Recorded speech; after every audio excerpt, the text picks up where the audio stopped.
Hey guys, welcome back to Cooking with Jen Munoz. Today we are going to make stuffed chicken with cheese and asparagus. Here are your ingredients. Please make sure you have toothpicks for this recipe. We're going to go ahead and start by cleaning up our chicken and cutting it or filleting it in half like a butterfly form, as you would say.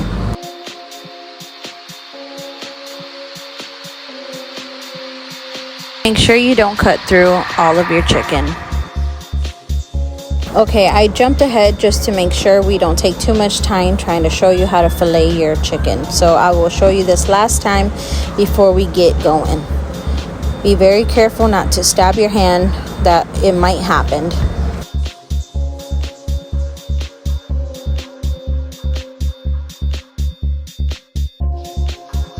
Now we're going to go ahead and cut and rinse our asparagus.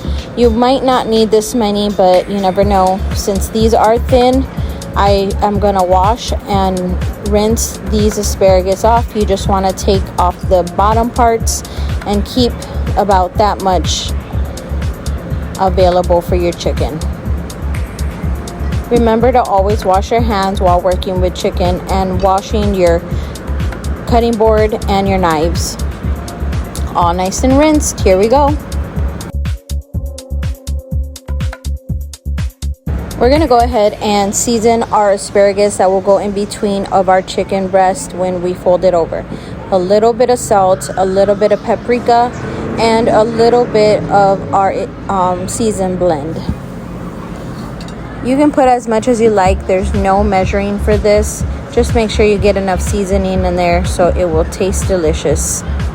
Now that you have done that, let's go ahead and set up our chicken breast. We're going to go ahead and flip it with the side that's going to be to the outside. You're going to go ahead and spray it with some olive oil. You don't need much, just a little spray would go a long ways. Let's go ahead and put our paprika. I use smoked paprika for this recipe. Then our blend of seasoning and our pepper and salt, and we're gonna go ahead and pat that all in. Make sure it sticks to our chicken breast. You can also use lemon pepper or any other kind of seasoning or Italian seasoning if you like. I just like this flavor on this chicken. Let's go ahead and pat it in, and we're gonna go ahead and flip our chicken over after we patted it in. Let's go ahead and get our asparagus, or our cheese, I'm sorry. Now that we have our 2 slices of cheese, head and add our asparagus. You can put as many as you like or as little. It doesn't have an amount per se. Since these are very thin, I'm going to put quite a few. And then some mozzarella cheese to cover it up.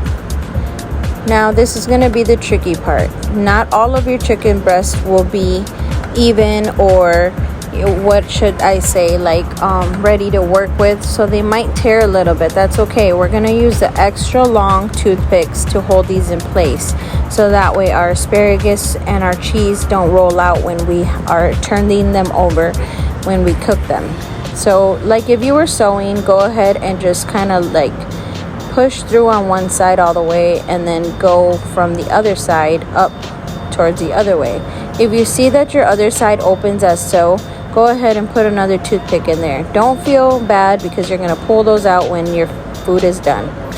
Now that we have already done that one, we're going to go ahead and spray again and follow all of the necessary steps. We're going to go ahead and cut out this piece of fat that we got on there. So let's go ahead and spray and then put all of our seasonings once more.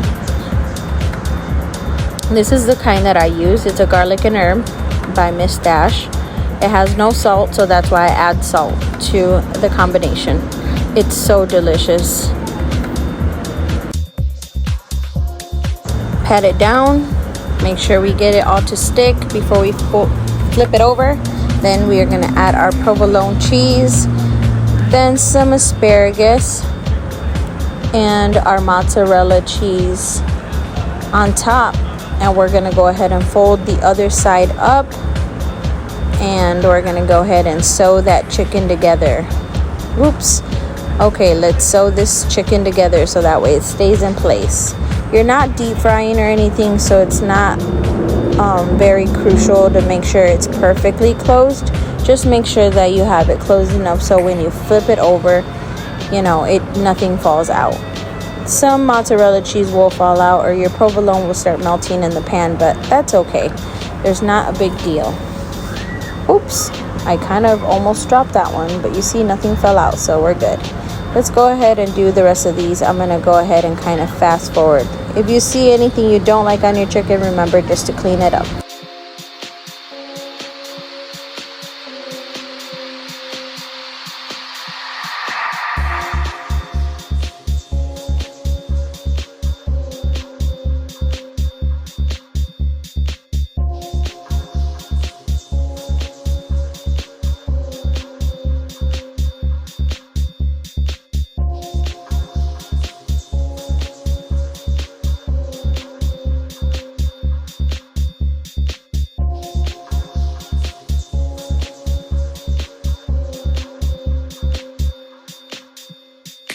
Let's go ahead and get our pan ready to go. We're gonna put some butter in there, like I said in the recipe, about 1/8 cups of butter. I didn't measure, but looks like 1/8.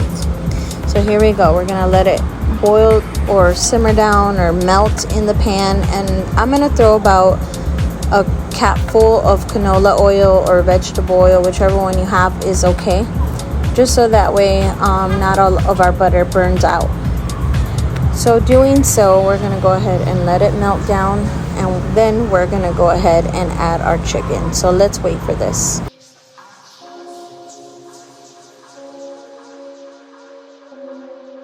Alright, we're going to go ahead and place it with one side down, and we're going to do about 4 or 5 chicken breasts in here.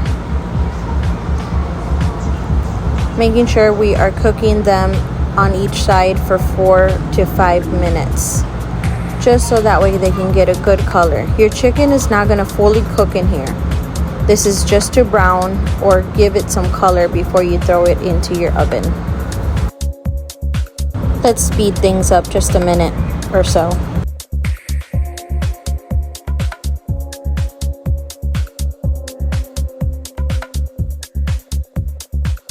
Now after 45 minutes, we're going to go ahead and flip it over and look at that beautiful color.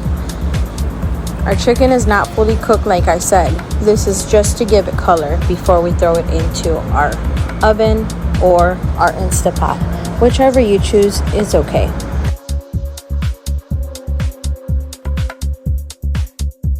Be very careful when turning over your chicken that the butter or the oil might splatter out.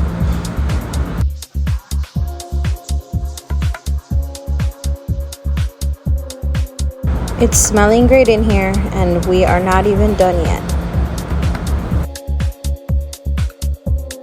We're gonna go ahead and wait for this side to cook. Let's fast forward.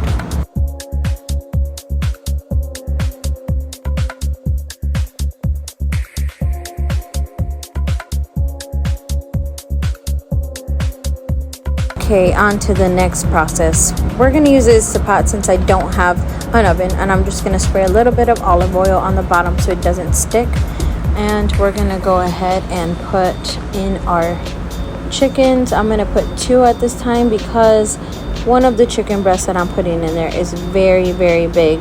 So we're just going to put 2 in at a time. If you do have an oven, go ahead and put it all in one baking dish and you will be fine.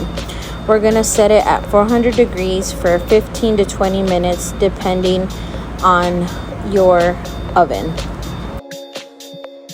So let's set this baby up. 400 degrees, 15 minutes, 20 minutes, there we go, and start, and it's on, and we're ready to go.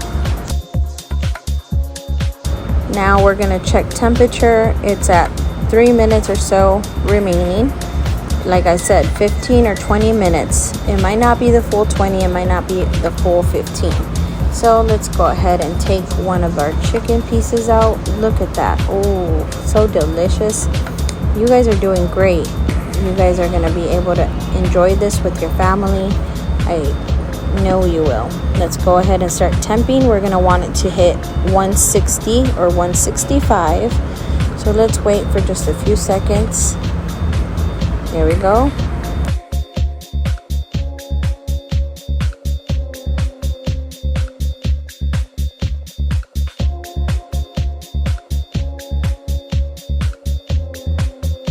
And while we're waiting for this to temp, we'll go ahead and pull the other one out and start putting the rest of them in. If you put them all at once in your oven, go ahead and just temp and you're ready to serve. I like to serve mine with some mashed potatoes on the side and some gravy. If not, you can do whatever you'd like. Just remember, enjoy your meal and enjoy it with family. Thank you all for coming, and remember to subscribe or go to the Facebook group, also Cooking with Jen Munoz.